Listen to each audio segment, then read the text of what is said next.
So check this out. A few years ago, there was this fact that went absolutely viral. We only use 10% of our brains. It was everywhere. Hollywood even made entire movies on this idea. Like, what if someone could unlock the other 90%? They basically have superpowers, right?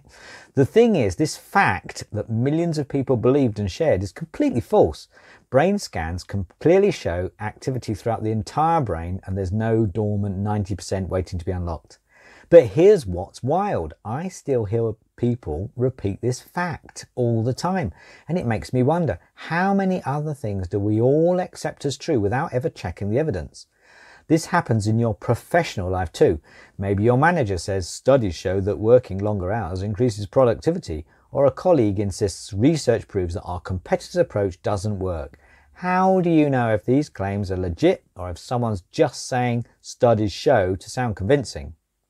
That's why evaluating evidence matters. It's like having a built-in BS detector that helps you make better decisions and avoid being misled. So how do we actually evaluate evidence? There are 5 key questions you should ask whenever someone presents you with evidence for something. First, is it comprehensive? Does the evidence actually support the entire claim being made?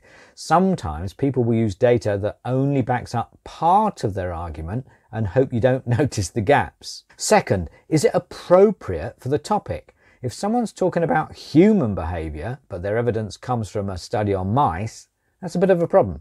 The evidence needs to actually connect to the specific claim.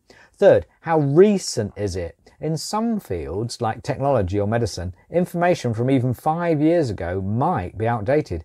In others, older research might still be valid. The question is, does the age of the evidence matter for this particular topic? Fourth, are there methodological issues to consider?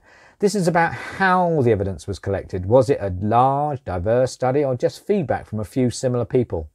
Was it a controlled experiment or just someone's observations? The method does matter. Fifth, how does this evidence compare with other evidence out there? If one study says one thing, but 10 other studies say the opposite, that should raise some big questions. Does the evidence fit with or contradict what else we know about the topic? These 5 questions give you a framework for deciding how much weight to give any piece of evidence you encounter, whether it's in a work presentation, a news article, or a heated debate with friends. Let's practice with something relevant to young professionals like yourself. Imagine your company is deciding whether to stay remote or return to the office, and someone shares this claim. Are you ready? A recent study of 100 employees found that in-office workers are 30% more productive than remote workers. Therefore, we should require everyone to come back to the office full time for maximum productivity. Let's evaluate this evidence. Is it comprehensive? Well, it only measured productivity, not employee satisfaction, retention, or work-life balance, which all affect a company's success too. So it's only looking at one piece of a complex puzzle. Is it appropriate? We don't know what kind of employees were studied. If they were factory workers, but you're in a creative field, the results might not apply to your situation at all. How recent is it? The claim says recent, but that's very vague. Was it conducted during the pandemic when remote work was new to many people, or after people had adapted?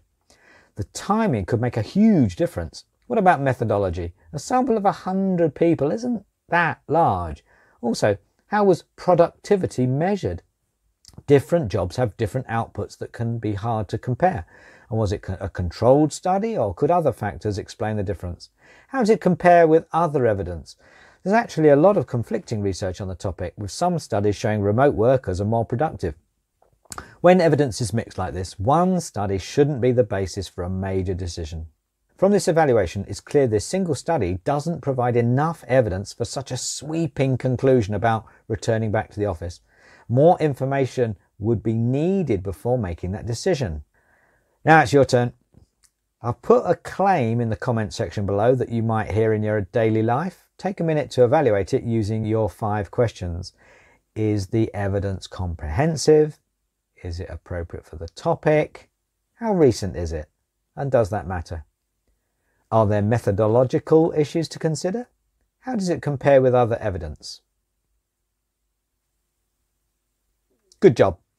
Did you notice how asking these questions immediately makes you more aware of what information is missing? That's exactly the point. Developing that healthy skepticism that prompts you to dig deeper. As you move forward in your careers, you're going to be bombarded with claims, statistics, and studies show statements from your company leadership, from the media, and even from friends trying to convince you of something. Learning to evaluate evidence isn't about becoming cynical or dismissing everything you hear. It's about developing a healthy filter that helps you decide what deserves your trust and attention and what needs more investigation. Between now and the next lesson, I challenge you to practice this skill. The next time someone presents you with a fact or some evidence to support their point, whether at work or in your personal life, run it through these 5 questions. You might be surprised at how many claims don't hold up to scrutiny. And remember, when you're the one presenting information to others, make sure your evidence is solid to make your arguments much more persuasive. People respect and trust colleagues who bring well-supported ideas to the table. Any questions? Please put them in the comment section below. Good luck, everyone.